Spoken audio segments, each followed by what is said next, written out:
this is an iHeart podcast. Guaranteed human. With no fees or minimums on checking accounts, it's no wonder that Capital One Bank Guy is so passionate about banking with Capital One. If he were here, he wouldn't just tell you about no fees or minimums. He'd also tell you about how Capital One cafes are open 7 days a week to assist with your banking needs. Yep, even on weekends. It's pretty much all he talks about, in a good way. What's in your wallet? Terms apply. See CapitalOne.com/bankguy. Capital One N.A., member FDIC. Hey folks, owning a home means one thing. Something's gonna break. AC, plumbing, fridge, and it's never convenient or cheap. That's where American Home Shield comes in. An AHS Home warranty can help protect your wallet from pricey breakdowns on even your oldest appliances and systems. And if they can't repair the covered item, they'll replace it. So check out American Home Shield and get 20% off any plan at ahs.com/SYSK and see promo details. See ahs.com/contracts for coverage details, including service fees, limitations, and exclusions. American Home Shield. Don't worry, be warranty. Welcome to Stuff You Should Know from HowStuffWorks.com.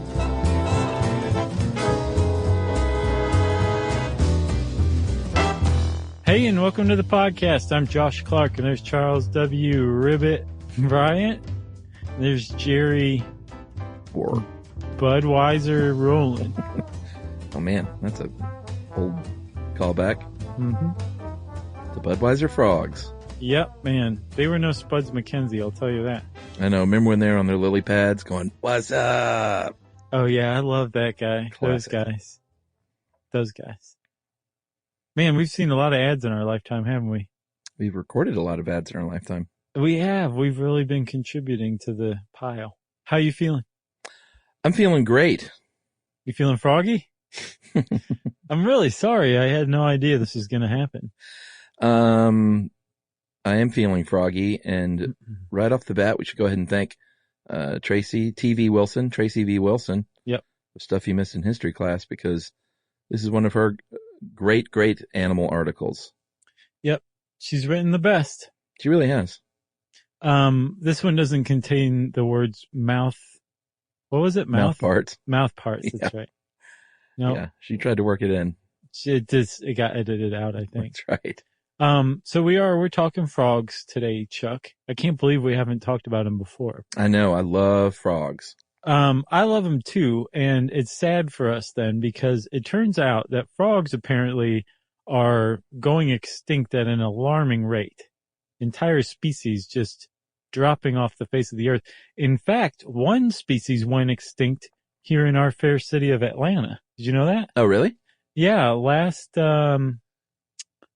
September of 2016. So about a year ago, the very last Rab's fringe-limbed tree frog died at the Atlanta Botanical Garden. Oh, wow. His name was Tuffy. And from what I understand, he didn't like to be handled. That was his choice, you know? So he was the last of it. The species was found, I think, in the late 80s or late 90s. And we figured out pretty quickly that they were endangered. And the last one that was heard in the wild was in, I think, 2005. And so they thought Tuffy was the last one. And so a frog species went extinct in Atlanta. And apparently that's just one domino out of many. Yeah. That's going on right now. There was a study from 2015 that concluded 3%, which is about 200 species of frog species, have gone extinct since the 1970s, right? Which is like, wow, seems like a lot. Prepare for it to seem like even more. You ready for this? Yes. So amphibians and reptiles have really high extinction rates as it is. They apparently have an extinction rate of about 10,000 times other animals. Wow. And frogs' extinction rate is higher than most other amphibians and reptiles. So the frogs are going fast. And the reason why it matters, besides the fact that we love frogs, is that they're also known as an indicator species. They're particularly fragile. They're found all over the world. And they seem to be trying to tell us that the Earth is going lopsided as far as, well, the global ecosystem goes. That's sad. Yeah. I remember we talked about those in think, was it charismatic megafauna? Yeah, I guess so. All right, so we might as well get into this. I almost said jump into this, but now I'm hyper aware of bad frog puns. Yeah, sorry for everything. So Tracy makes a great point here. Talking about frogs, and if you just said there, what, 3% of different species is 200? Yeah. So that shows you how many different species there are. Yeah. It's difficult to kind of talk about frogs in one big sweeping way because they differ so much, species to species. They can be, the gold frog is less than a centimeter. Right. Then you have Goliath frogs that are over a foot head to tail. A foot. 32 centimeters. Yeah. A lot of them like to be out at night. Some of them are more active in the morning and the afternoon. Sometimes they live for a couple of years. Sometimes they live, well, not many, many years, but several years. Yeah. One of the main things that frogs are known for, which is croaking or ribbiting. Mm-hmm. It would seem like that's universal. It's not. There's plenty of species that don't make any noise. Yeah. You think of green or brown. There are pink frogs. Right. All kinds of colors. There are blue frogs. The difference between toads and frogs isn't, we might as well just consider them one thing from what I can tell, right? Yeah. True toads belong to the Bufonidae family. Pretty sure there's a better way to say it, but it's a specific family that belongs to the order Anura, which all frogs belong to the order Anura. So toads are frogs, but even within that distinction, there are some things that are like, no, that's actually a toad. Like toads tend to have eyes that are lower on its head and more football shaped, whereas a frog has eyes higher up on its head and they're usually quite round, right? But there are certain toads that have those kind of eyes, and there's certain frogs that have toad-like eyes. So, like, there's really, you can't pin frogs down. Unless you're in science class. Right. Even with their tails. That was great, man, by the way. But even with their tails, right? So their order, like I just said, Anura, means tailless. Yeah. And it separates them from the other amphibians.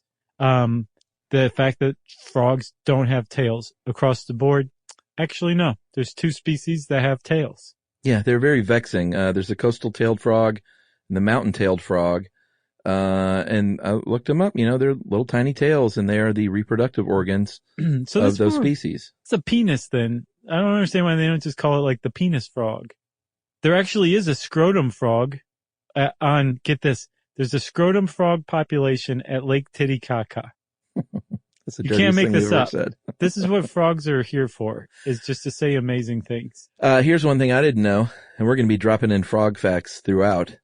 They molt. I had no idea that frogs can molt every 2 days. They can molt. Yeah. And they start out by, eating their own skin around its mouth. They basically eat the skin around the mouth, then pull the rest of their skin over their head like a dirty t-shirt. And then they eat that like a dirty t-shirt. Right. Imagine that, man. Like, when you get like your lip gets chapped and you kind of bite at like a little piece and you pull it off. I'm doing that right now. Oh man, it's a little raw. Yeah. Well, imagine if that piece was like your whole skin. Yeah. And then you'd be a frog. Or a toad. Either one. I think I'm more down with the toads because frogs are generally the slicker skin. Yeah. Toads are the ones that kind of have the bumpy, drier skin. And I think they're the ones like when you pick them up and look at them, they like stare into your soul right back at you trying to talk. The toads do? I think so. Huh. Am I getting that confused with frogs? I don't know. Have you ever kissed a frog? No, but I would. Under what circumstances? I don't know. A couple of drinks. A frog or a toad? Or would you kiss either one? I would kiss a toad, but then I would be a little, just because I love animals, and think they all deserve affection, but I would think twice, and we're going to go over this later, but licking a frog for hallucinogenic good times. Yeah, you might want to think even more than twice. Yeah, I would not want to go down that road. Right. But we'll get to that. I think you can kiss a frog and not necessarily hallucinate. You can. You just have to plant it right on its big old mouth. That's and exactly if the where it frog goes. really likes you, it'll be like, here, take my skin. I was going to eat it myself, but you can have it. So the reason why I made that bad but good science joke about pinning frogs down is they are one of the go-to animals that you will dissect in school. And the reason why they are one of the go-to animals, it's not just because teachers hate frogs or that teachers love frogs, but it's that frogs, they're trying to teach kids about internal organs, and not that of a frog. They're trying to teach them about themselves, because it turns out when you cut open a frog, you might remember this, it's not a circuit board or a series of balloons or golf balls. When you cut open a frog, there are a heart and lungs and a stomach and a pancreas and a gallbladder and intestines and a liver. Yeah, largely connected in a way that's similar to humans. Yeah, just all packed in that tiny little guy. Yeah. I mean, they're all tiny organs. Very cute, too. Appropriately sized. Yeah. They are cute. Remember that smell, though? The formaldehyde? The formaldehyde stink of death. Mm-hmm. And it was not a good smell. It was not good. And so beyond just the internal organs, too, Chuck, like if you look at a frog skeleton, especially like its arms, its extremities, it bears a resemblance to a human anatomy as well, right? For sure. You've got a humerus, a radius, and the ulna, just like with your arm. Mm-hmm. And then the frog's legs in back, they have a femur, a tibia, and a fibula, just like your legs too. Yeah, the only difference is the radius and ulna are fused and the tibia and fibula are fused. Right. Whereas they're not in our bodies. And they have scapula and clavicles, Yeah. collarbones and shoulder blades too, right? So Mm-hmm. you're like, they're just basically little people with big mouths. Sort of. Well, there's actually some big differences too. They have fingers and toes. They do. They have usually, and again, it's tough to generalize here, but a lot of frogs have 4 fingers in the front, on their front feet, and 5 on their back. Yeah, and these little digits are going to be, they're going to vary from species to species according to what the frog's locomotion needs are. Right. So like if it's a tree frog, they're going to be long and flexy so they can grab stuff. If they're swimmers, and all frogs and toads, we should point out, need water to live. Yeah, we really have to get into that part. Which we will. But they have little webbed feet and toes, of course. Yeah, it makes it easier for them to swim. And what about the little burrowers? Yeah, some of them, I get the impression that they burrow to hibernate or estivate. Yeah. Emilio estivate. We're feeling silly today, huh? I was watching Breakfast Club last night for the first time in years. How was it?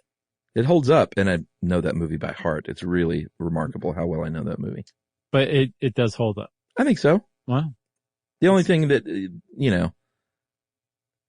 like, it's not a very diverse movie. Like, No. It's five white kids and a white principal. Throw in a little bit of casual racism here or there. Yeah. But I mean, John Hughes has been accused of that in recent years. Oh, really? Yeah, just sort of. Oh, Long Duck Dong was his too, huh? Yeah, of course. And like the only time there were people of different ethnicities in his movies, they were kind of joked about or aped. Yeah. And I'm sure it's funny how history can just like turn on you, Yeah. He was probably like, wait, no, everybody loves me. I'm John Hughes. What do you mean? we all thought this was great. Don't you remember? I'm John Hughes. Don't you know me? Yeah, it's very sad. Yeah. He was gone too soon. Where were we? Oh, Emilio Estevez. Oh yeah, the Emilio estivate, which is like hibernation in warm temperatures or hot temperatures. When it gets so hot out, yeah, that for all intents and purposes you can't go hunt. You're just like, it's too hot. Yeah, I'm gonna dig myself a little hole and lay here until it cools off a little bit. Yeah, and the whole point of that is that their feet and hands are shorter and wider like shovels, and like Emilio Estevez, ironically. Yeah, that guy can dig a hole faster than anyone you've ever seen.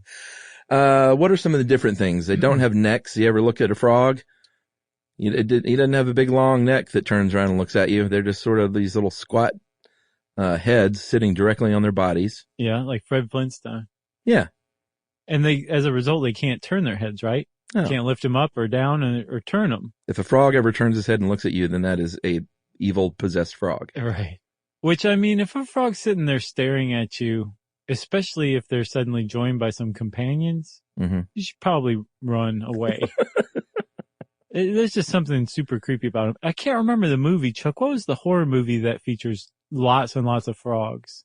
Oh, I don't know. It's like the point of them. I can't remember the name of it. No it's idea. From the 80s, I believe. I don't know. I will happily respond to anybody who writes in. Was it The Day the Frogs Took Over? That's right. The day the frogs stood still. Frognado? Frogs with an exclamation point. What else? They don't have ribs. They have a pelvis that can slide up and down to help I thought it this jump. was pretty cool. Which one? The pelvis? Yeah. Yeah.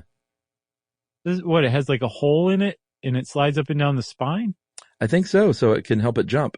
Yeah, I think that's pretty cool. And what else? They have, well, their eyes, Chuck, the eyes. Oh, yes.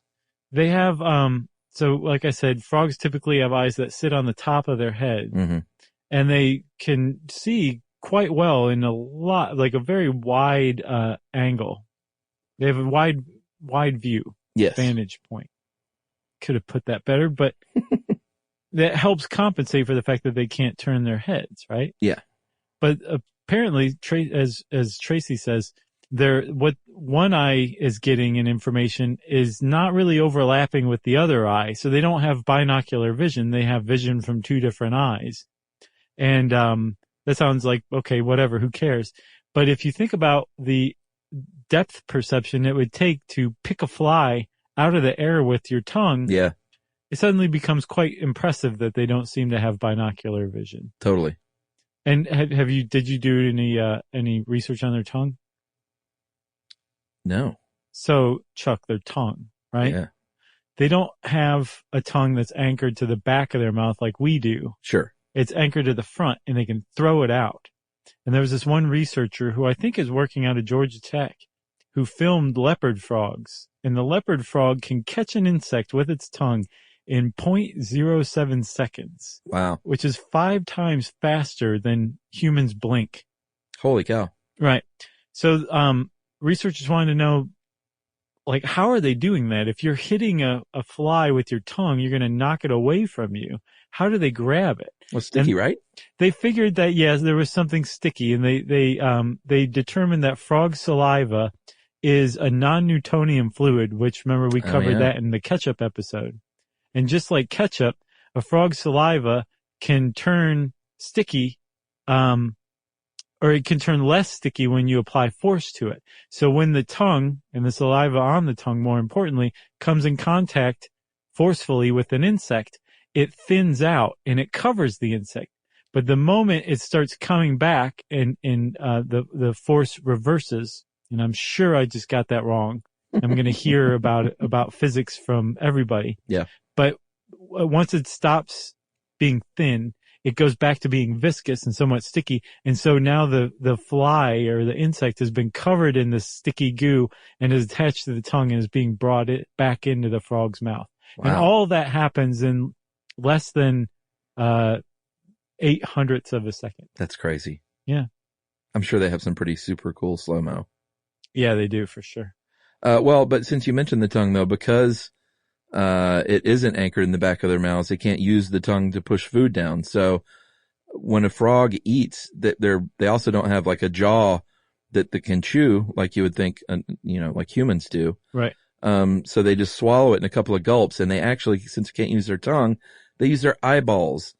Their eyes sink into the skull to push food down.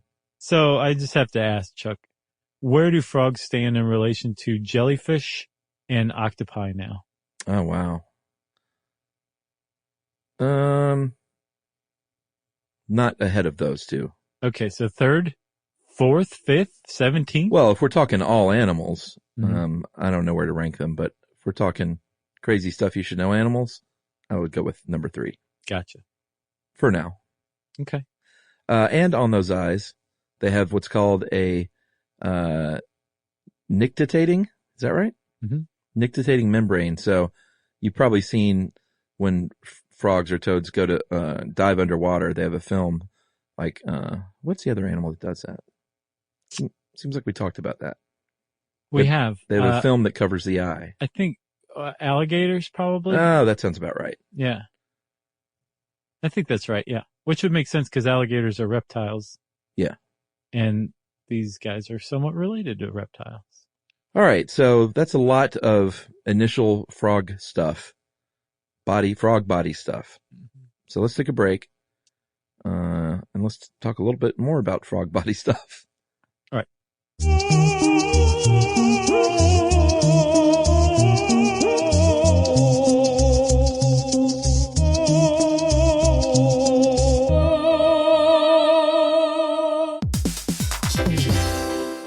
Hey everybody, we're here to talk to you about Wayfair, who believes that spaces should be functional, they should be comfortable, they should be well designed, and they can be well designed by you with their help. Your updated space should feel more comfortable, inviting, and practical for everyday use. And we're talking about outdoor seating. We're talking about grills. We're talking about major appliances. If you need storage solutions, Wayfair can help you out. Patio lighting, rugs, decor. It is your one-stop shop for home. Yeah, I mean, it's getting nice out, so it's time to think about living outdoors for the next few months. And Wayfair knows that outdoor furniture, it's heavy, it's intimidating to assemble. So Wayfair has stepped in and said, we're going to handle the hard part so you don't have to. That's right. You can shop Wayfair Verified, your shortcut to the good stuff. And that means their team of product specialists are going to vet everything by hand using a 10-point inspection, testing things like, quality materials, functionality, and features, and even how long it takes to build that piece of furniture. And the overall experience save time, reduce hassle, and improved convenience. Patio season is here, and these deals won't last. So head to wayfair.com right now to get your outdoor space ready for way less. That's WAYFAIR.com.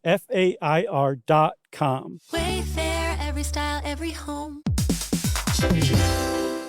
You might know Michelin for its tires, or maybe even its stars, but there's so much more to the story. Michelin isn't just a tire company, it's an innovation company. From connected mobility solutions to high-tech materials, innovation fuels everything Michelin does. That's right. And in 2025, Michelin was recognized as a most innovative company in automotive by Fast Company. It's all part of a big picture vision Michelin calls Michelin in Motion, putting a vision of innovation at the heart of everything it does. Yeah, and get this, Michelin's going way beyond tires. Michelin isn't just making better tires, they're helping build a better future. Why this innovation matters? Well, Michelin is taking on one of the toughest mobility challenges out there, space. Michelin is developing an airless wheel for lunar exploration. Wow. The Michelin Lunar Airless Wheel was named Concept of the Year, recognizing Michelin's technological expertise in the most extreme environments at the 2026 Tire Technology Expo. That's right, and you can learn more at www.michelinman.com/y-Michelin/innovation.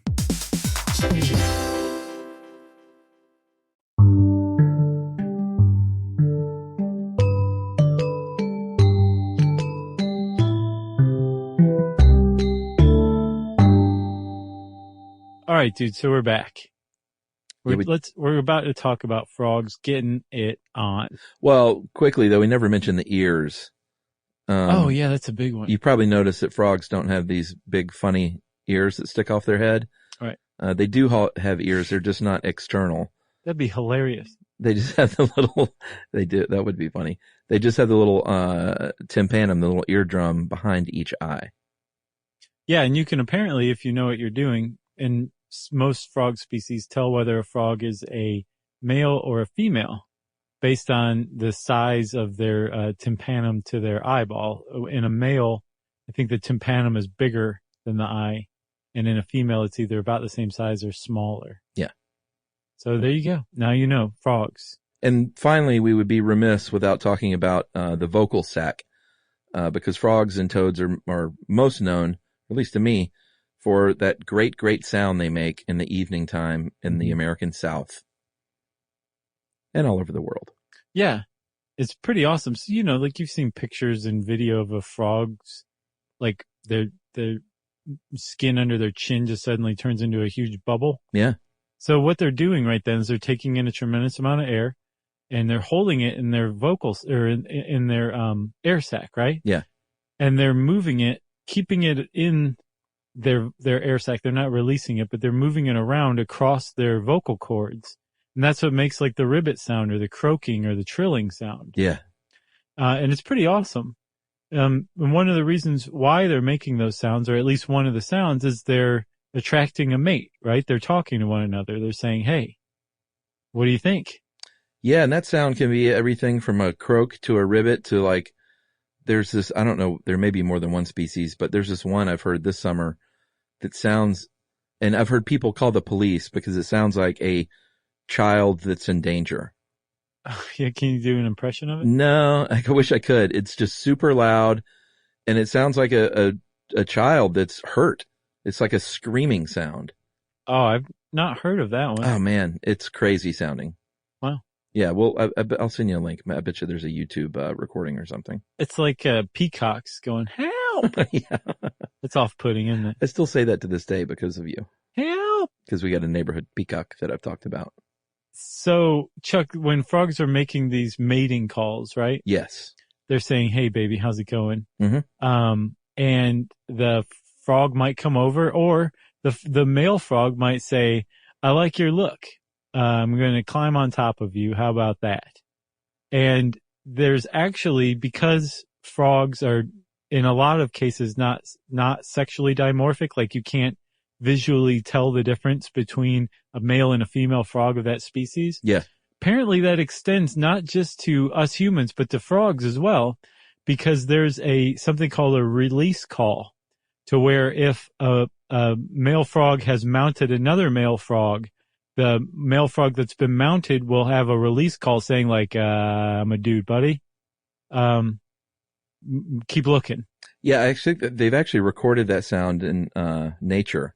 Oh, yeah? And I think it's something like, whoa, whoa, whoa, whoa, whoa. Right. I like you as a friend. So the frog will move on. It's funny that like they get confused just from looking as well, and that it takes like a reactive process to handle that, you know? Yeah, it's called amplexus, which is the position that they're in. Yeah, that's the mounting position. Yeah, and the male literally gets on the back and clasps the forelegs around the lady frog's middle, right. And they can stay there for days like that. However long it takes. Pretty much. It's just a sensual seduction. Basically just waiting for the female to release her eggs. And as far as reproduction goes, and this is something that we all learned about when we were little kids with frogs, with the tadpoles, we'll get into that. But the general rule of thumb with most is that they're all sexual reproducers, and all frogs and toads will be hatched from an egg. Right. Depending on how they come out, there's big differences too. Like most, well, I don't even want to say most. I saw somewhere like half of frogs come out fully formed, just super small. That's adorable. I'll bet. The other, say half, come out as tadpoles, and that's the one that like every little kid knows about. It's frog reproductive biology, right? Yeah, and depending on the species, they can do crazy adaptive things. Like there's one species that incubates, like the female frog clears out her belly and then incubates the eggs in its belly, right, for the whole time, and the frog is born out of her mouth, essentially. Right. She's like, go forth. There's another one where, because we always, have been saying that moisture is super important to their survival. Right. There are some that, if they're in very dry areas, the daddy frog will, I think it's a daddy frog, or is it either one of them?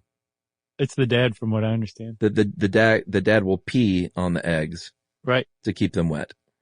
That's I think the strawberry poison dart frog does that. And, after they hatch into tadpoles, the mom apparently carries them on her back to little pools of water that are, collected in like a plant. Right. And each one gets its own little pool of water. Isn't that cute? Yeah, and I didn't know this, but they can hatch and grow in like a regular full body of water, like a lake. Yeah. But I think the process is just a lot slower there than it is the temporary pool. Yeah. So like a rain pool or something like that, or just a huge puddle that's developed. It's going to be much faster because they have less time to work with, right? Yeah, I couldn't figure it out. Is that the deal? Yeah, that's what I understand. Okay. So, their developmental process is accelerated. But again, you can't just say this is how it is for all frogs. There's differences with all of them. But for the most part, ones that are hatched from eggs as tadpoles will start to eat. And again, some are born with teeth, which I can't even imagine how small those teeth are. And might be herbivores, or they might be omnivores. Others are herbivores, but frogs grow up to be carnivores, I believe, right? Yes. But they start out as tadpoles, as vegetarians in a lot of cases. Yeah, so they start eating a bit. The metamorphosis is taking shape. As we all saw on the film strip in elementary school, those little back legs start to grow. Yep. Their little internal organs start to change. They get their tiny little lungs. They get their little digestive system going. And then that tail just shrinks and eventually just is absorbed into the body. Yeah, and as their tail is shrinking, their front legs are growing, and their digestive system is altering itself from a plant-based diet to a meat-based diet. Yeah. And then they leave land, and when they leave land, they're considered a froglet, I guess, until their tail fully goes away. Yeah. And then they're a frog, and they say, ribbit. They do. And then they say, I'm hungry. I want to eat some insects. And I want to try to avoid being eaten by something bigger than me. Yeah, so they eat a really surprising range of things. They'll eat insects, obviously, flying insects, mosquitoes, flies, grasshoppers.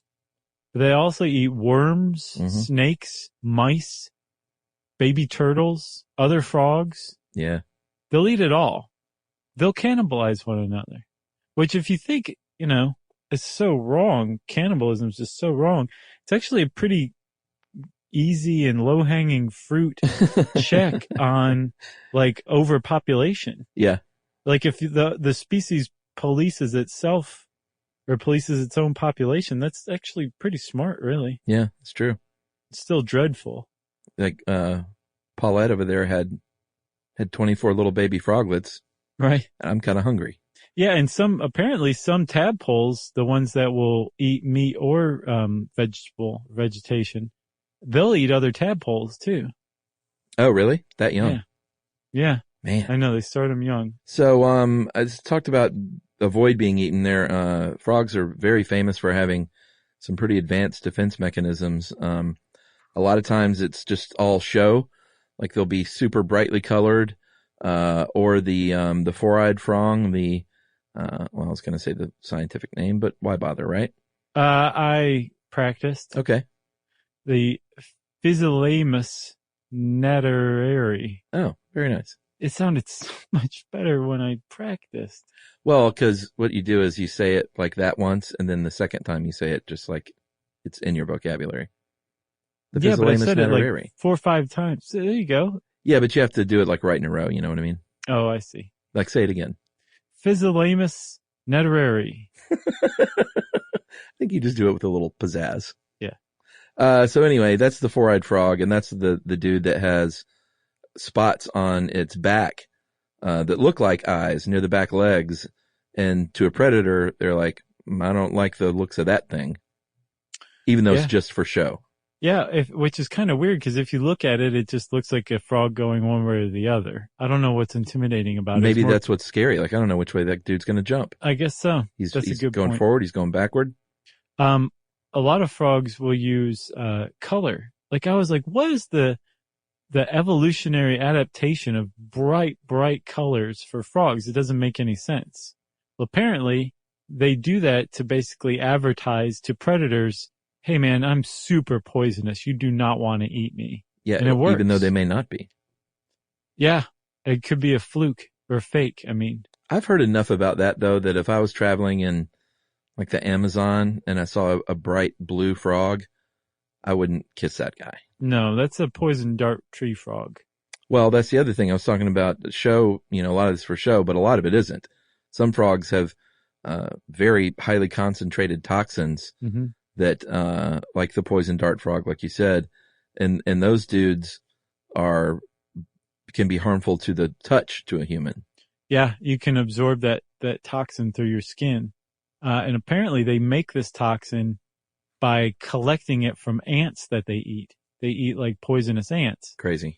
And the toxic alkaloids from the ant's own toxin accumulates in these storage glands in the frog, but doesn't affect the frog. But brother, it's going to affect you.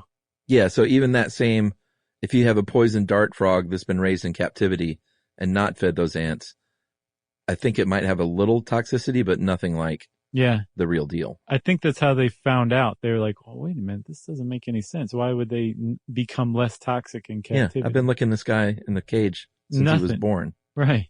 So let's take a break, our last break, Chuck. Okay.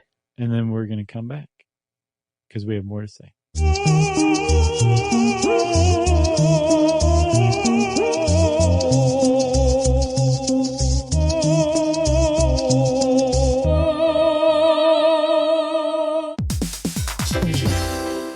You might know Michelin for its tires, or maybe even its stars, but there's so much more to the story. Michelin isn't just a tire company, it's an innovation company. From connected mobility solutions to high-tech materials, innovation fuels everything Michelin does. That's right, and in 2025, Michelin was recognized as a most innovative company in automotive by Fast Company. It's all part of a big picture vision Michelin calls Michelin in Motion, putting a vision of innovation at the heart of everything it does. Yeah, and get this, Michelin's going way beyond tires. Michelin isn't just making better tires, they're helping build a better future. Why this innovation matters? Well, Michelin is taking on one of the toughest mobility challenges out there, space. Michelin is developing an airless wheel for lunar exploration. Wow. The Michelin Lunar Airless Wheel was named Concept of the Year, recognizing Michelin's technological expertise in the most extreme environments at the 2026 Tire Technology Expo. That's right, and you can learn more at www.michelinman.com/y-Michelin/innovation.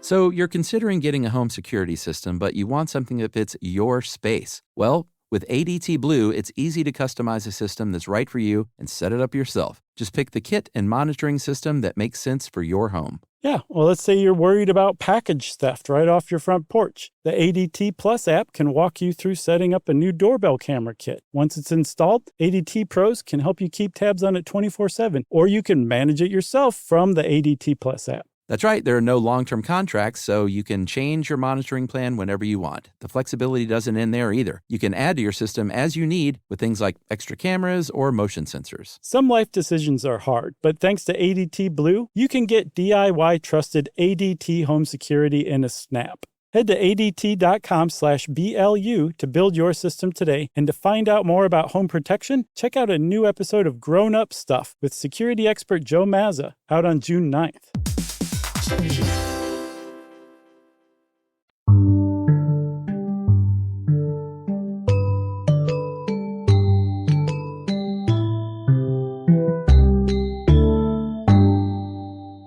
Okay, dude. So we talked briefly about, you mentioned how they need water. Like, water is essential to frogs throughout their life process, right? Yeah. And this is one of the things that makes them really fragile.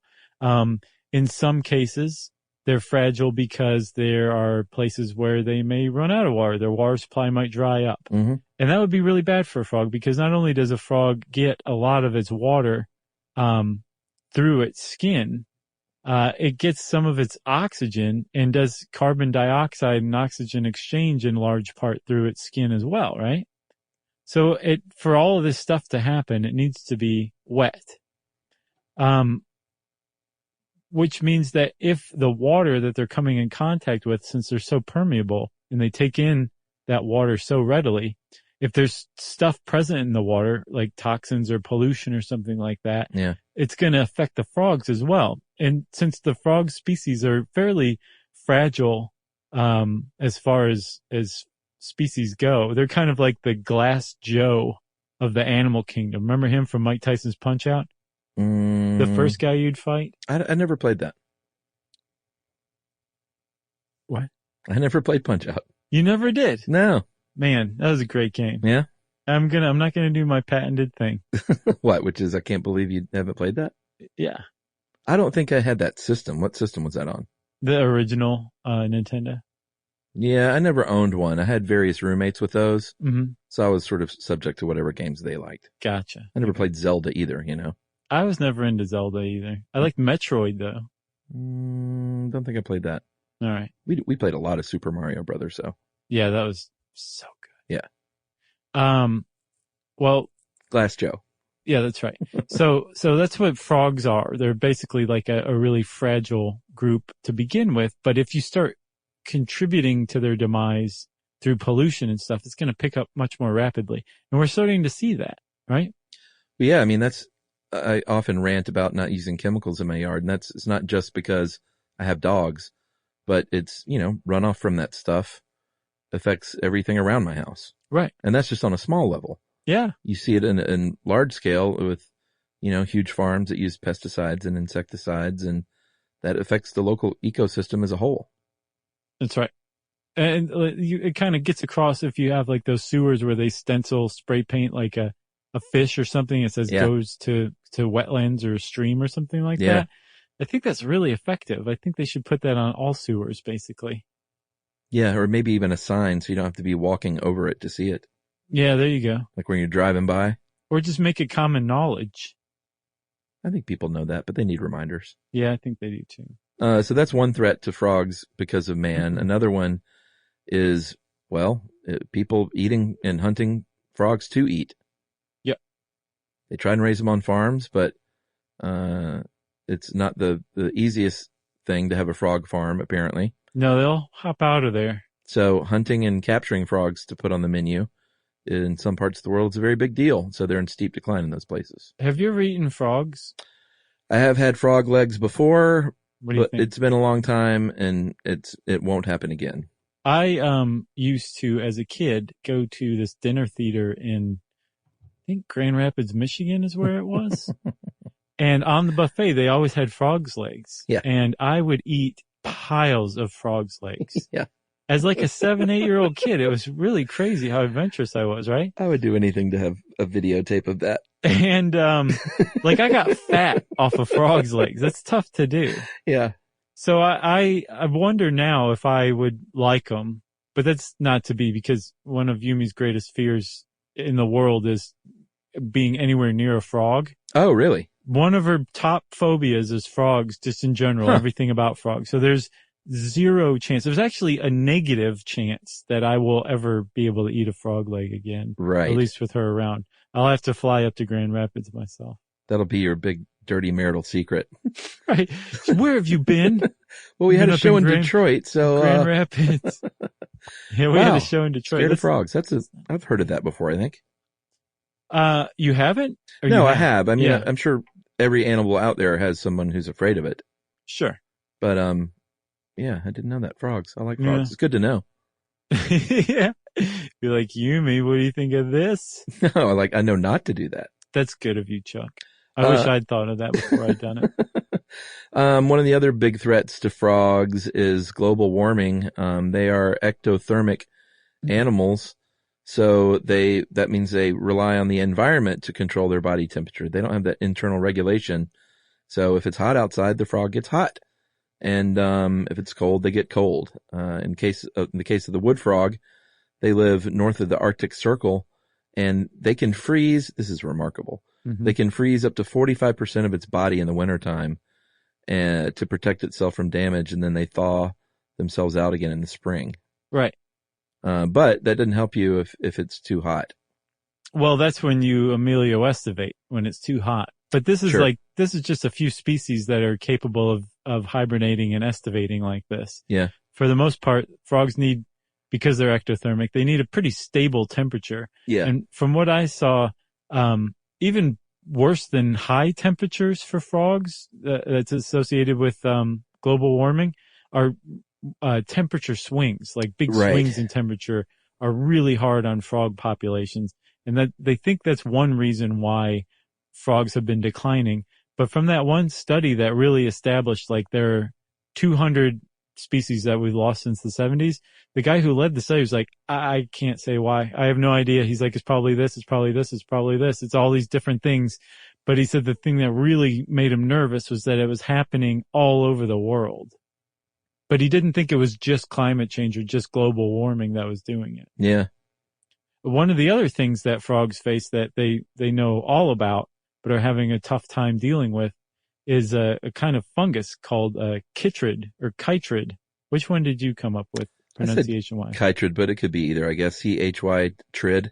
Uh-huh. And that's a fungus that feeds on keratin, which we've talked about before. That's, isn't that is what's in our fingernails? Yeah, or your hair. Yeah. Basically makes skin tough and sturdy. And little tadpoles just have a little bit of that stuff around their mouths, but when they grow, the parts that are most often in contact with the ground, like their little cute little soft bellies or the soles of their feet. Their delicious feet. Now I can just think of Yumi just like her skin crawling, like listening to this thing. Yeah, I don't know if I should have told everybody that one. That's like her Achilles heel. Yeah. So as this stuff comes in contact with the ground more, they get that buildup to where just they need tougher skin down there. Yeah. So, and that's where this fungus will take root. Right, because that tougher skin is made of keratin, right? Yeah. So since the fungus feeds on it, they're like, oh, well, it's going to kill a frog. But they don't actually know the mechanism by which the frog dies from the chytrid. Is that what you said?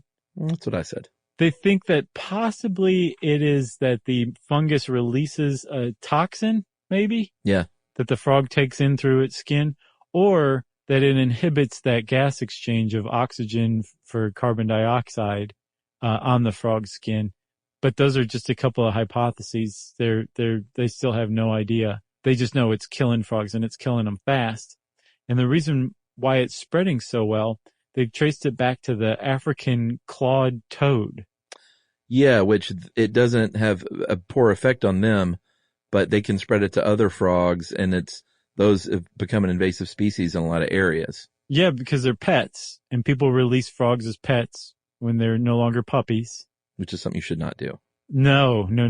The frogs take over really, really quickly. Remember we did an episode on Will Toads Give You Warts? Yes. And we talked about the cane toad and how it's just taken over Australia. Frog populations, as fragile as they are, can also, as an invasive species, just boom, right? Yeah. They also were ubiquitous because for decades, starting in 1930, they were the fastest way to tell if you were pregnant. Oh, cane toads? No, the African clawed toad. Oh, okay. Did you know about that? I don't think so. Oh, well, allow me. You ready? Yeah. Back in the day, if you were a woman who wanted to know you were pregnant, you would go to your doctor would take a urine sample and send it off.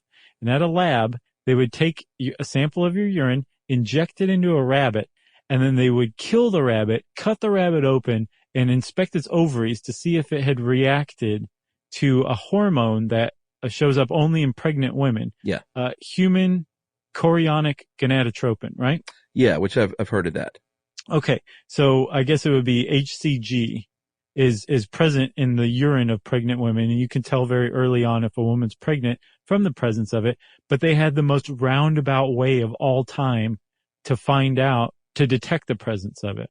Well, enter the African clawed toad, where this researcher with the name of, get this, Lancelot Hogben, thought to inject a toad with it, and the toad stays alive. It just releases eggs or sperm if there is HCG present in the woman's urine. Right. So that, for decades, Chuck, was how you would tell if you were pregnant. Somebody in a lab somewhere would inject your urine into a frog to see if they release sperm or eggs. Crazy. And then they'd say, Mazel tov. Yeah. That is nuts. You mentioned the cane toad in Australia, which we did talk about a little bit, but there's a great documentary, very classic documentary from the late 80s, I think. Was it 70s? I think it was 80s, about the cane toad. Mm-hmm. One of the all-time classic docs. If you haven't seen it, you should check that out. But cane toads were very famously brought over in 1935. And it just seems like it always goes this way when someone says, hey, let's bring in this to handle this. Yeah. Even though nature hasn't, it always goes wrong, it seems like. Yeah.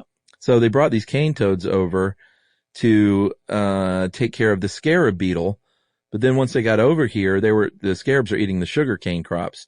They realized that these big fat cane toads couldn't jump high enough to get to the beetles for the most part. And so they all of a sudden were just there, and they reproduced like bunny rabbits.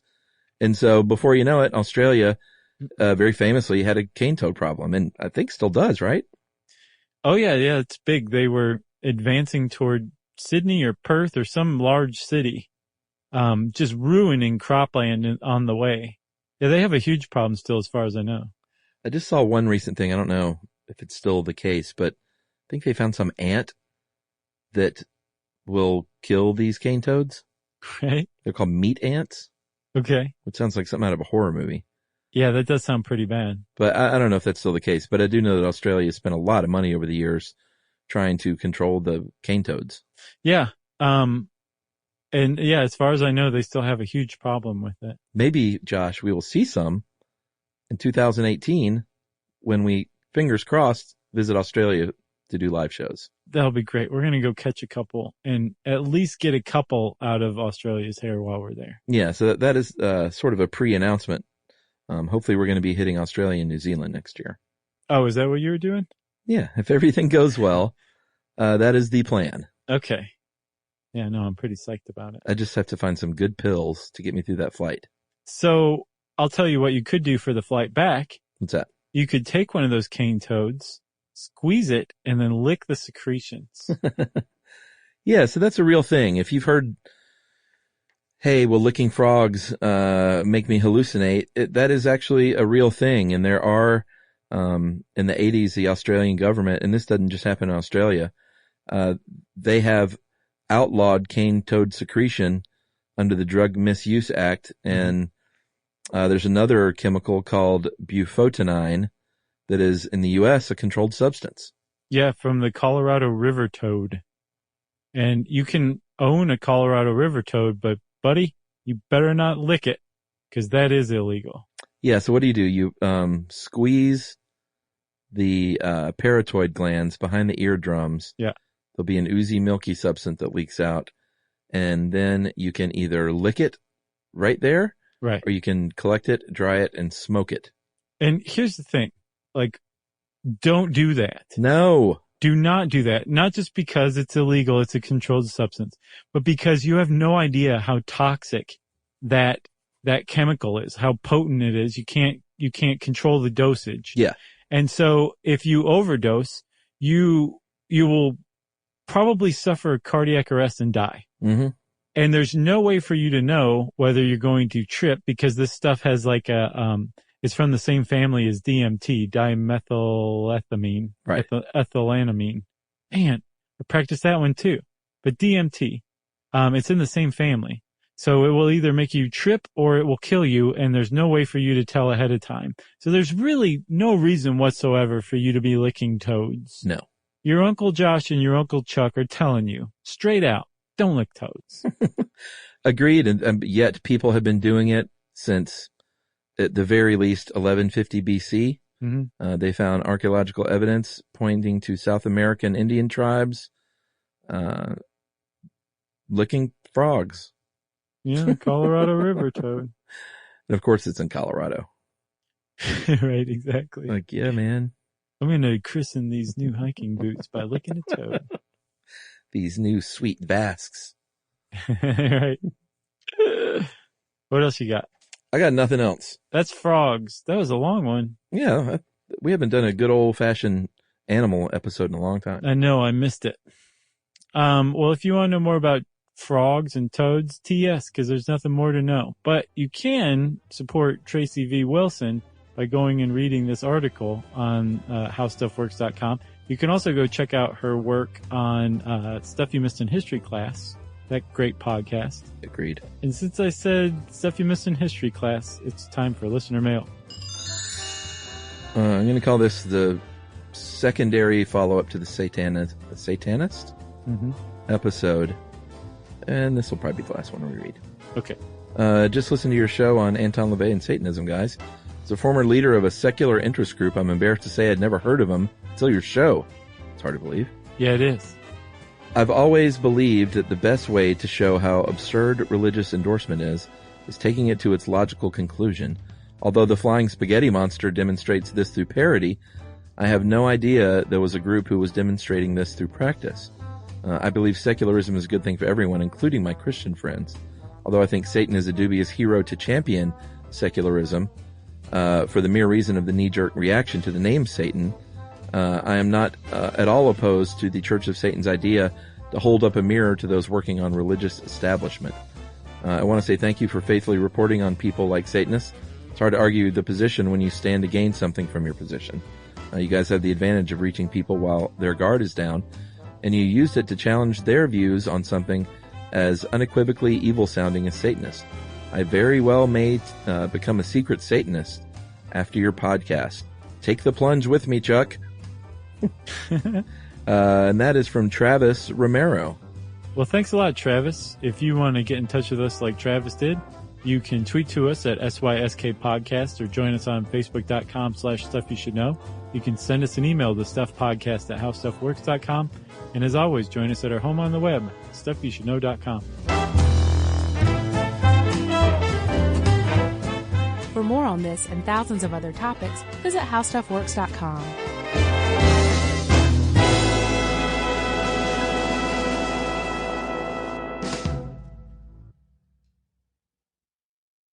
You know, you could be adored by everyone and still completely ignored by your cat. Trust me, I know. But if you feed your cat Sheba, you can go from being ignored to truly adored in 12 days, guaranteed, or your money back. Sheba has a full menu of products, appetizers, entrees, treats, even a kitten's menu. It's so cute, so Sheba has a product for even the pickiest eater. Like Sheba Puree, it's made with bone broth, they are chef-inspired flavors, it's got a smooth and creamy texture that cats love, and contains no corn, wheat, soy, or artificial flavors. It's food that your cat's gonna love. To learn more, check out Sheba.com. That's SHEBA.com.